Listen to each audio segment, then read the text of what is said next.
Monday, the 9th of December.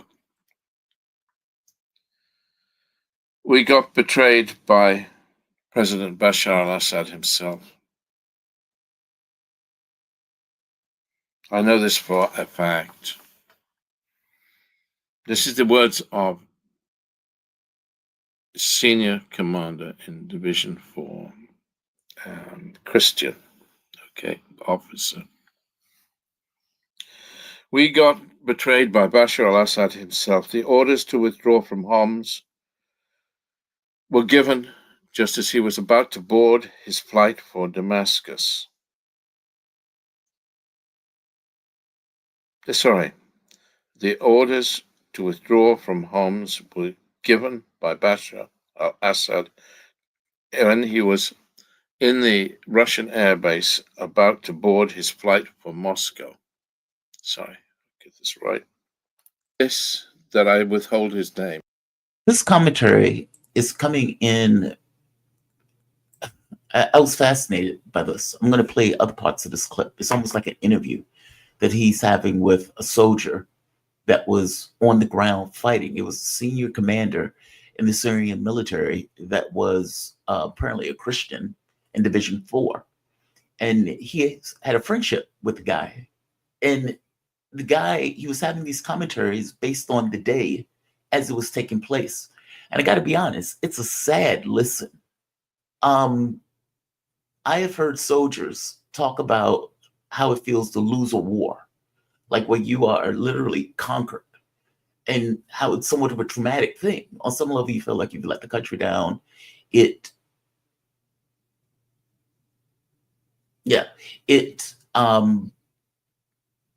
gets difficult for the person to deal with it, right?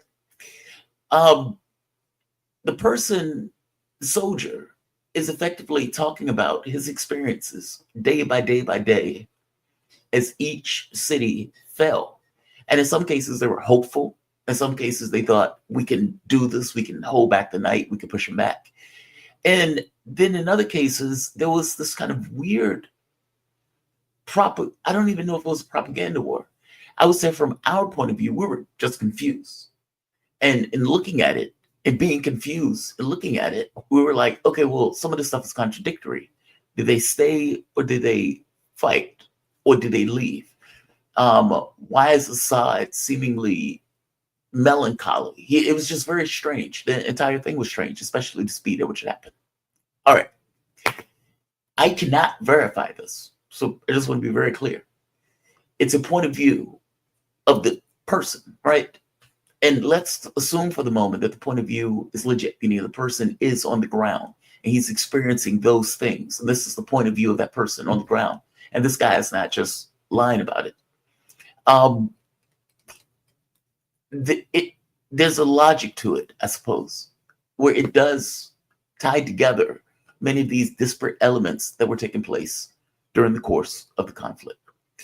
I want to play a few parts of this. I was fascinated by this. So I'm going to play the first clip where he says, point of view of the senior commander, right? So this is clip number 1. My first conversation with him, this phone conversation by WhatsApp. He uses a VPN to connect WhatsApp in Syria. Monday night, 2nd of December. If Hama falls, everything collapses. Automatically, Homs is gone, and then the country is cut in two. To go from Damascus to Latakia, you'll have to go through Lebanon. Aleppo, how did Aleppo fall? Aleppo cannot fall, with 2 divisions there, stationed there.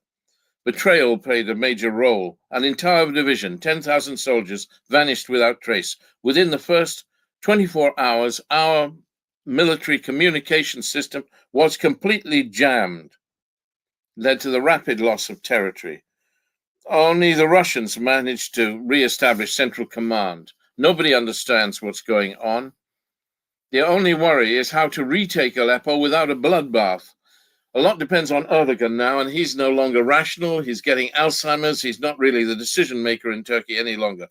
We expect trouble in Deraa tomorrow. Dera's in the south. There's been fierce fighting in the north, in Deir ez-Zor, against government forces by the Kurds. But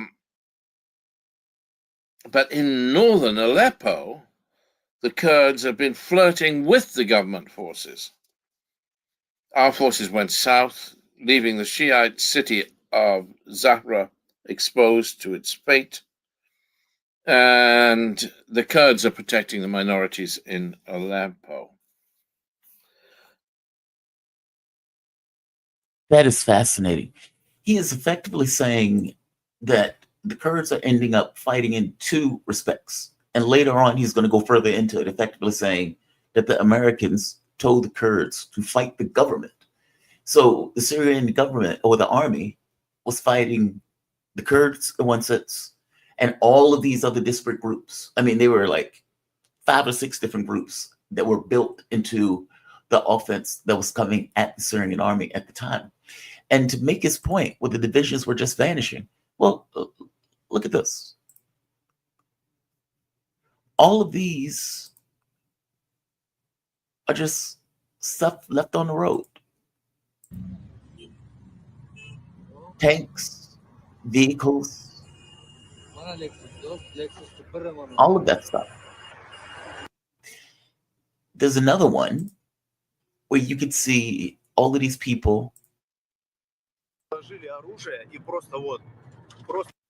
just walking. So when he points to and says people just vanish, people did just vanish. People, many respects, put their arms down. But he's going to go into why, and why gets super interesting. At the time it was happening, it was like, okay, well, are they staying? Are they fighting? What's taking place? And then there was this kind of propaganda war that's relatively normal. But in one sense, it was saying people were leaving. And then the military commanders will come back and put out a video saying, no. We're staying here. We're fighting this war. We're fighting this war. And so you ended up with that dynamic playing out the entire several days, which left you not knowing exactly what was taking place until after, where we could see pictures like this of people just leaving, people just walking away. I want to go to the next part. So this is when he gets into the logistics that the people who they were fighting weren't rebels, meaning they were a proper military. It, like, from their point of view, meaning the soldier himself, he's looking at the opposition. If you notice, he said they were jamming their frequencies, meaning they had electronic warfare, they had drones, they were uniformed, weapons, meaning they were a proper military. They had tanks, they had vehicles, they had all of these things. They were fully outfitted. And he points out that the Syrian army were in tennis shoes. They were just in regular, they weren't necessarily in a proper military gear. They didn't necessarily have the gear that they needed. They didn't have jamming stuff. They didn't have night vision goggles. So in one sense, he points out that the only advantage they had was the Air Force, that they could call down air attacks on the alternate military. I want to go to this other side. So this is 441. All right. And again, it has a ring of truth to it, right? I mean, we know they were being armed by Turkey, the US. Israel was assisting in some particular way, whether it was money or otherwise. They admitted that they were helping these terrorist groups. And so from the standpoint of them being at Idlib and them training, there were reports that this was coming. So it wasn't like this came out of the blue. The Russians had warned Assad. Iran had warned Assad. For whatever reason, I don't know whether it was some of the things that the people say is that Assad was having conversations with some of the Arab League countries because he was getting back into the Arab League. And in doing so, through back channel communications, there was the start of, hey, the Americans are going to lessen up some of the sanctions. Things are going to be easy for you on an international stage. Basically, getting him to a point where he may not have necessarily had his guard up. I don't know, because to be honest, when all of this was happening, it almost looked like he took it as a fait accompli. His behavior was very strange. All right, so I want to play this part. This is when he gets into what they were up against. him as a soldier with his military in Division 4 going against what they call rebels, basically jihadis. But these jihadis were coordinated, they were working together as a professional force. And again, if you had training for the last several years, you too would be a professional force. This is the next one right here, and said something would happen there. We, of course, were aware of the training in Idlib, going on in Idlib in the north, which is why we hit them there. The professionalism and the logistics of these fighters is unprecedented. Our problems were 1, the jamming of our radio communications, 2, the treason by some senior officers, and 3, the lack of willingness of our troops to fight, which you can understand. Al-Nusra, which is what he calls Hayat Tahrir al-Sham, are paid $1,500 a month.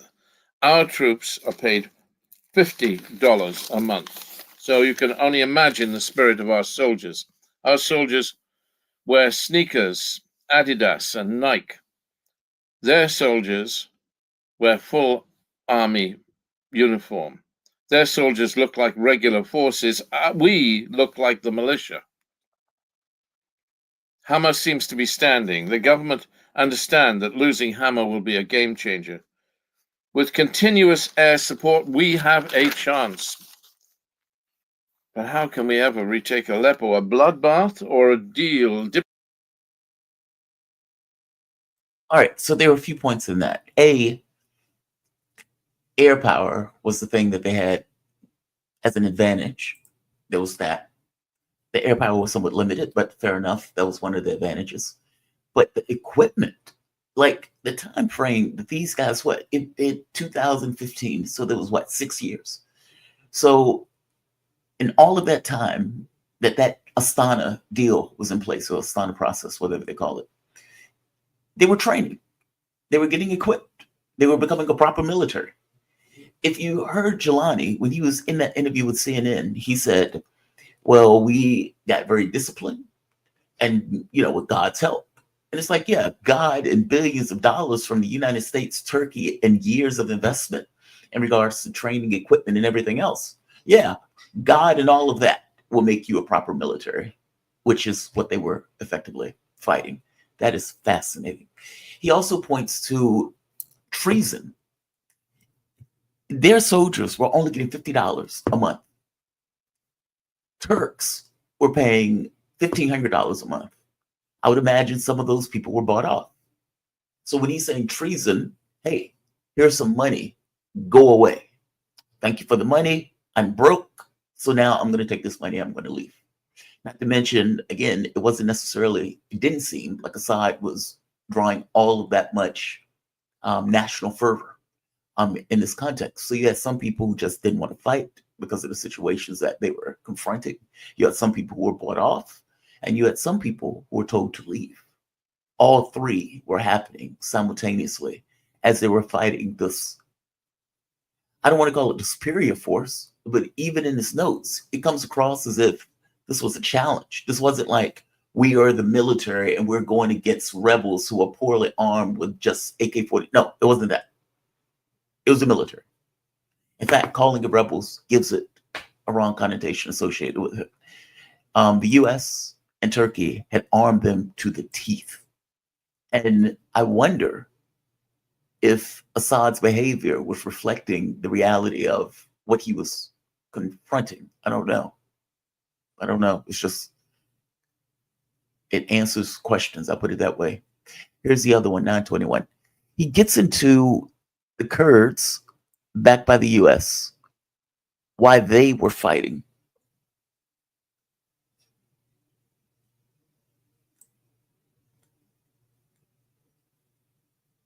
Okay.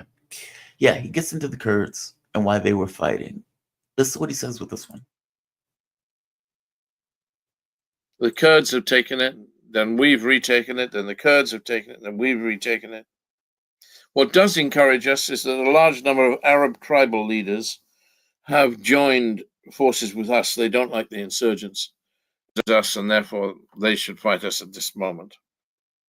There's a place called Sabakariat, 7 villages between up in the north. The Kurds have taken it, then we've retaken it, then the Kurds have taken it, then we've retaken it. What does encourage us saying we are pro-Iranian. Today, the president increased the armed forces salaries by 25%. Doesn't help much. The reason the Kurds in the east near Deir ez-Zor are fighting us is because the US is saying we are pro-Iranian, and the militia threatens us, and therefore they should fight us at this moment. The US, back in the Kurds, had them also fighting in this conflict.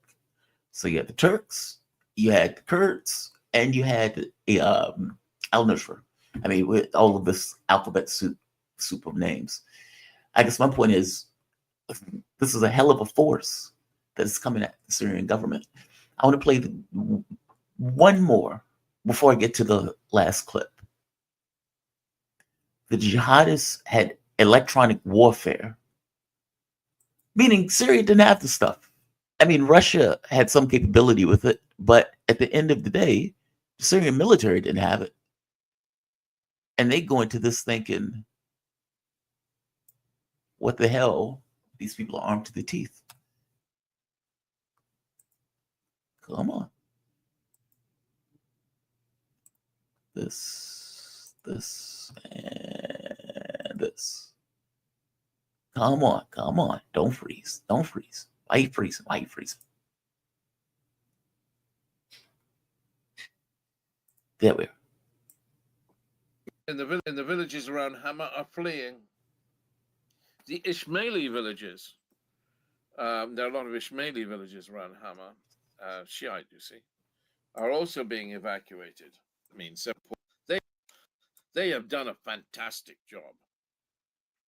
Abu Dhabi and Riyadh are worried.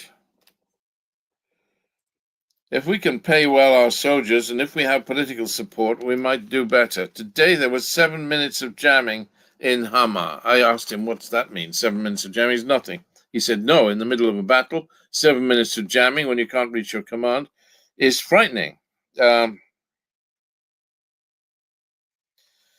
Aleppo, they brought petrol with them and electricity 24/7. This is the insurgents when they took Aleppo. They brought hundreds of generators from Turkey, trying to make Aleppo like the showroom for Syria. But Aleppo will never sympathize with the insurgents, but Hama is something else. The people will sympathize with the insurgents if the insurgents take Hama.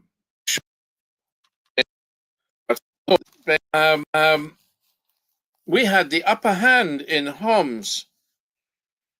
They left 70 fully operational tanks behind, 70 fully operational tanks when we were ordered to withdraw from Homs. Those ordered to go are not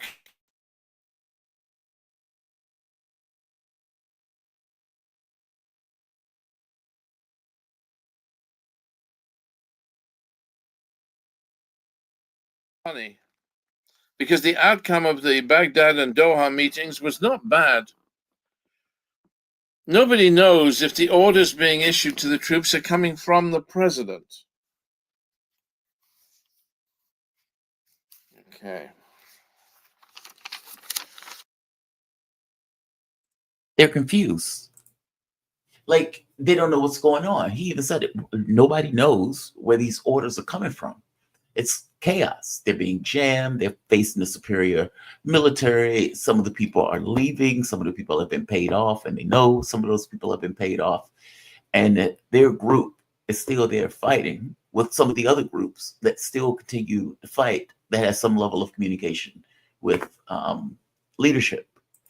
And again, the jamming thing was freaking them out because they lost communication with their team, with their group. All right, I'm going to go to Israel destroying Damascus. And the way this is being described is so sad. At least it was to me. I'm going to play it. Now, Damascus has been taken. Israel destroyed half of Damascus today. Well, he's exaggerating, but he means Meza, a military airport, was bombed into oblivion. All the ammunition dumps for Division 4, the air defense headquarters, the security services headquarters, all taken out, even in the middle of the city. Bombing, bombing, bombing. Israel wants chaos. Israel took practically all the Golan Heights today, invaded all the Golan Heights. Yeah.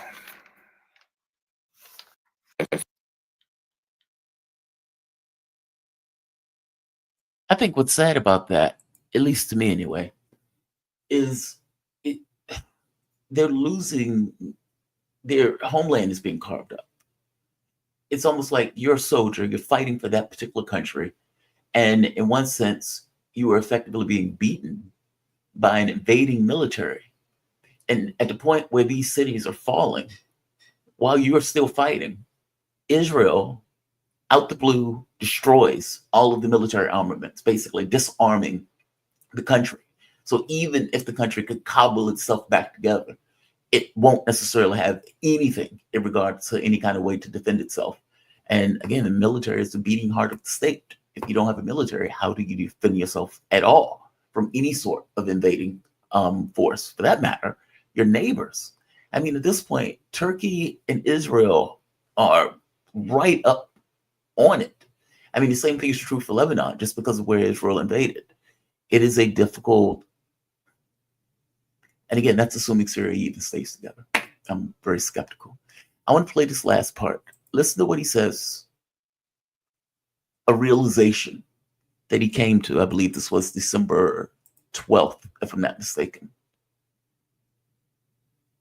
I'm sorry, December 9th is when he comes to a certain realization. We got betrayed by President Bashar Al Assad himself. I know this for a fact. This is the words of senior commander in Division 4, Christian, okay, officer. We got betrayed by Bashar al-Assad himself. The orders to withdraw from Homs were given just as he was about to board his flight for Damascus. The orders to withdraw from Homs were given by Bashar al-Assad when he was in the Russian airbase about to board his flight for Moscow. Sorry, get this right.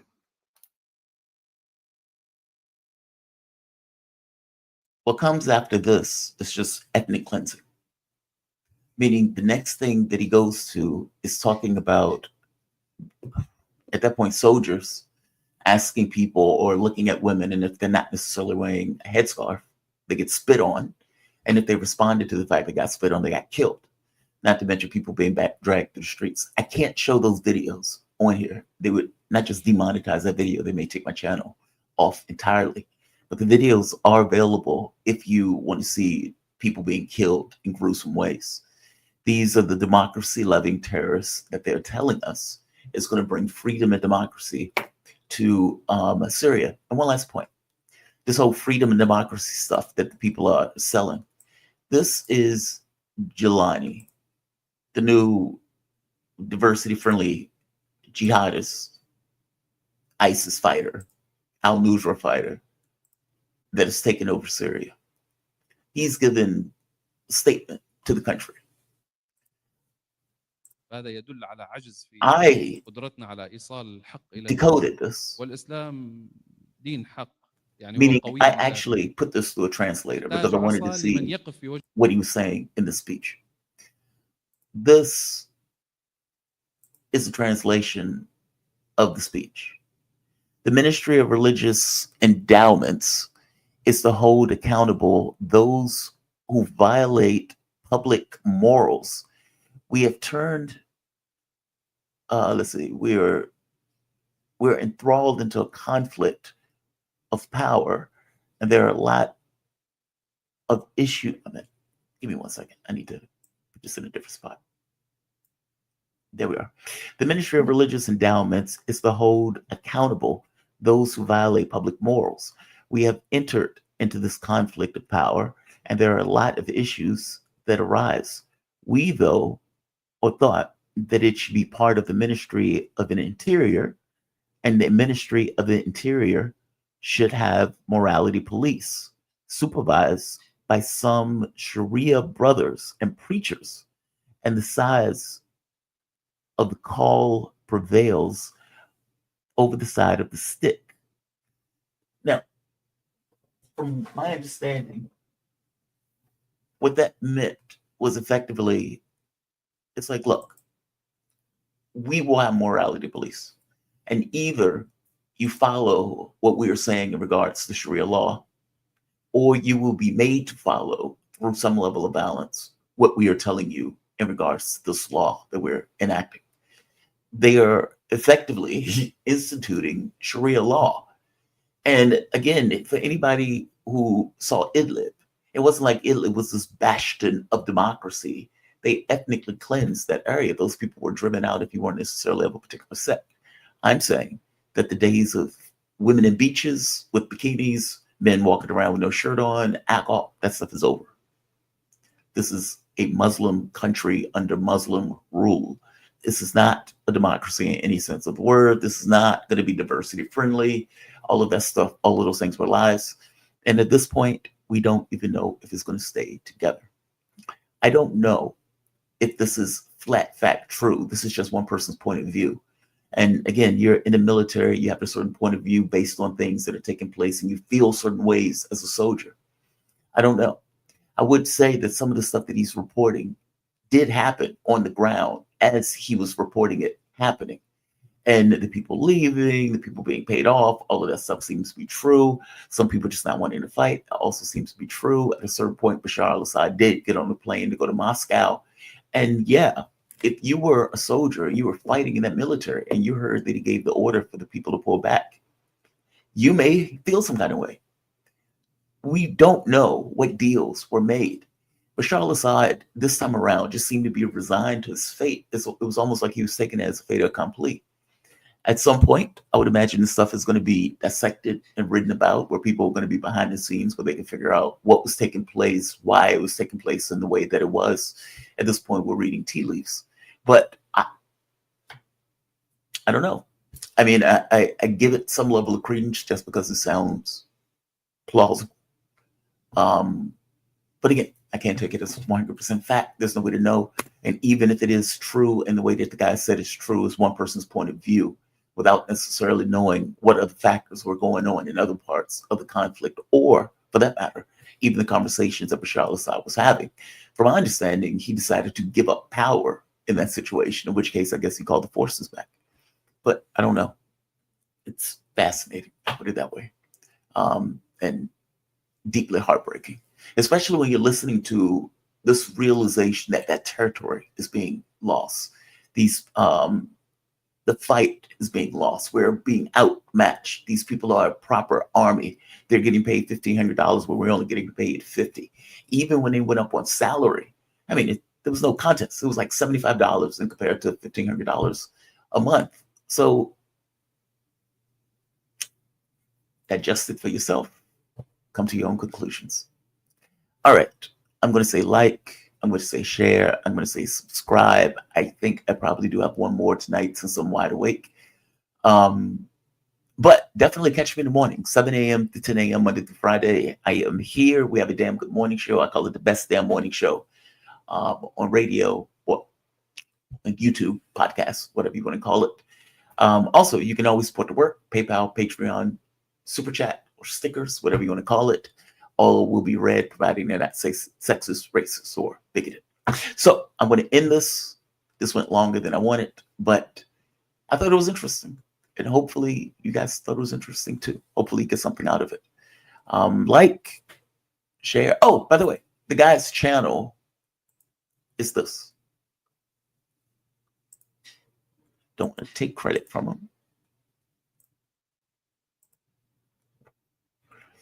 NCF Peace. I don't exactly know what this is. I was looking over some of his content. He seemed to look at the stuff as somewhat of a tragedy himself. So at the very least, he's not cheering it on. So there's that. All right. Like, share, and subscribe. Have a good one all.